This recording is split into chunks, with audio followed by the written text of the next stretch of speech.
das coisas que nós aprendemos na PNL, por exemplo, é trabalhar com crenças limitantes. Porque às vezes são minhas crenças limitantes que estão gerenciando, né, e trazendo muito dessas emoções. Então a gente pode sim trabalhar com esse processamento, que é uma crença, né?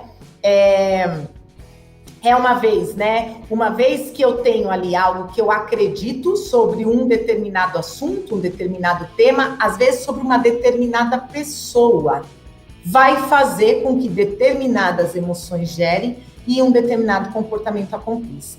Então, eu posso sim trabalhar as crenças, porque as crenças não são necessariamente uma verdade. Elas são uma verdade para mim, mas não necessariamente uma verdade absoluta.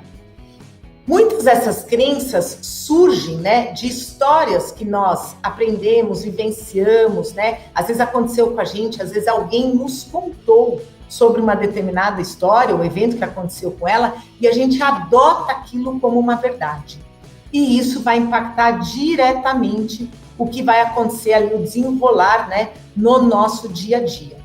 Então, se uma crença não é necessariamente uma verdade, uma das formas, né, da gente trabalhar, e a gente aprende isso na PNL, é quando a gente começa a questionar a veracidade dessa crença. Então, existem perguntas, né, que a gente fala, são perguntas muito poderosas que nos ajudam nesse processo. Então, quando a gente pergunta para a pessoa, né, existe um contra-exemplo em relação a essa crença que se apresenta, a pessoa pode olhar e falar, opa, talvez sim, eu possa buscar um exemplo contrário ao que eu estou acreditando nesse momento, né? Quem disse que isso é uma verdade? Quais são as causas ao você pensar dessa forma? Que causas e consequências acabam tendo na sua vida a partir desse pensamento? E você deseja ter essa consequência na sua vida? Então, notem que são diversas perguntas e nenhuma delas eu estou dizendo que a pessoa tem uma crença errada. Porque quando a gente tem a nossa crença, ali é o nosso pilar. E quando eu vou contra uma crença de uma pessoa, provavelmente ali vai ter ali uma dificuldade.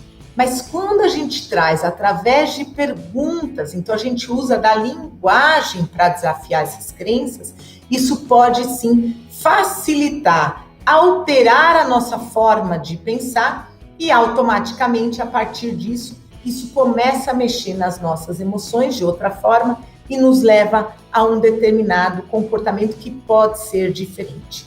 Vou trazer um exemplo prático para vocês entenderem isso e talvez vivenciarem isso, talvez vocês já tenham vivenciado isso. Então, por exemplo, se tem uma pessoa lá do meu dia a dia que eu não tenho uma relação tão favorável, né? E aí talvez eu tenha diversos pensamentos ali presentes que trazem tudo que essa pessoa faz que eu acho que é errado, não concordo e etc. Então, quando eu penso nessa pessoa, eu trago todos esses pensamentos em relação a ela. Se eu trago esses pensamentos, e aí vamos imaginar que eu vou ali, né, encontrá-la presencialmente ou virtualmente, né, como a gente tem feito hoje em dia. Como que eu já chego nesta reunião ou neste encontro? Porque eu vou estar repleta de pensamentos não favoráveis em relação a essa pessoa, isso já me gera algumas emoções e provavelmente o meu comportamento ali com a pessoa será um comportamento mais fechado, não tão receptivo. Quando a pessoa diz algo, talvez eu já vou buscar um contra-argumento ao que ela está dizendo, e isso talvez não facilite. Agora, se eu paro para observar esse meu processamento interno, e a partir da minha autogestão, eu busco olhar também, por exemplo, ao que a pessoa tem de bom. Tá legal, ela tem várias coisas que não são favoráveis, mas talvez outras coisas que são mais favoráveis, né? Ou eu busco dentro do meu pensamento apenas olhar e pensar, né? Olha, a pessoa ela tem a história dela, ela age como ela age com base no que ela vivenciou ou no quanto de consciência ela tem hoje sobre ela mesma, faz com que ela haja da forma como ela age.